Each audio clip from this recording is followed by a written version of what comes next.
తలకోన అటవీ ప్రాంతం ఆంధ్రప్రదేశ్ రాష్ట్రంలోని చిత్తూరు జిల్లాలో ఉంది. తలకోన అంటే శేషాచలం కొండల అధిపతి అని అర్థం.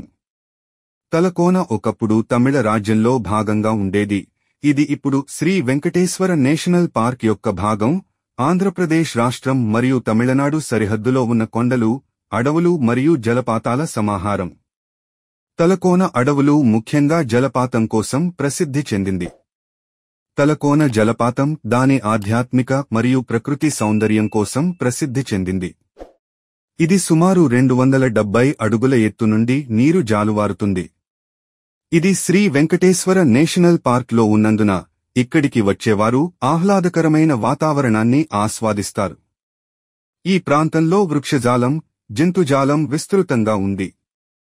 ఇక్కడ ఏనుగులు, చిరుతలు, జింకలు మరియు ఇతర వన్యప్రాణులు నివసిస్తాయి.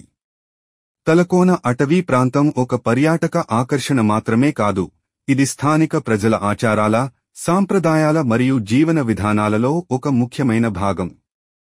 ఇక్కడ హిందూ దేవాలయాలు ఉన్నాయి. ముఖ్యంగా శ్రీ సిద్ధేశ్వర స్వామి దేవాలయం ప్రసిద్ధి చెందింది. ఈ దేవాలయముకు ప్రతి సంవత్సరం హిందూ పండుగల సమయంలో చాలా మంది భక్తులు వస్తూ ఉంటారు. ఈ ప్రాంతంలో పర్యాటకులకు అనేక విధాలైన క్రియాకలాపాలు అందుబాటులో ఉన్నాయి. ప్రకృతి చుట్టుపక్కల నడకలు, వృక్షజాలాలను అధ్యయనం చేయడం, జలపాతం వద్ద స్నానం చేయడం వంటి అనేక ఉపకరణాలు ఉన్నాయి. అడవుల్లో సాహస క్రీడలు, ట్రెక్కింగ్ వంటి కార్యకలాపాలు కూడా ప్రసిద్ధి చెందాయి. ఇక్కడికి రాకపోకలు సులభం. తిరుపతి రైల్వే స్టేషన్ మరియు విమానాశ్రయం తలకోనకు సుమారు 58 కిలోమీటర్ల దూరంలో ఉన్నాయి.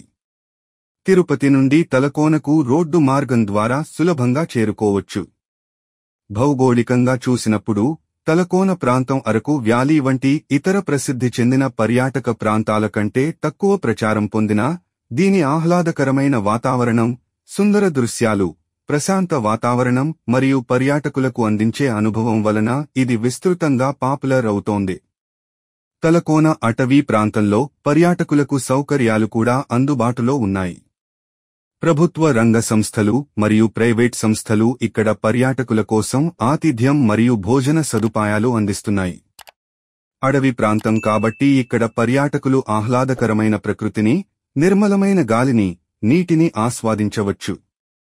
మొత్తం మీద తలకోన అటవీ ప్రాంతం ప్రకృతి ప్రేమికులకు, సాహస క్రీడల ప్రియులకు మరియు ఆధ్యాత్మిక భక్తులకు ఒక రమణీయ ప్రదేశం.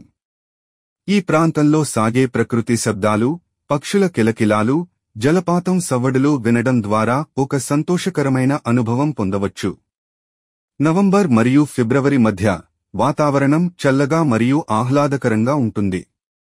తలకోన ఒక సందర్శకుడిగా మీరు తప్పక చూడవలసిన ప్రదేశంగా నిలుస్తుంది. అడవి బ్యాక్ డ్రాప్లో సినిమా షూటింగ్లకు కూడా అనువైన ప్రదేశం తలకోన.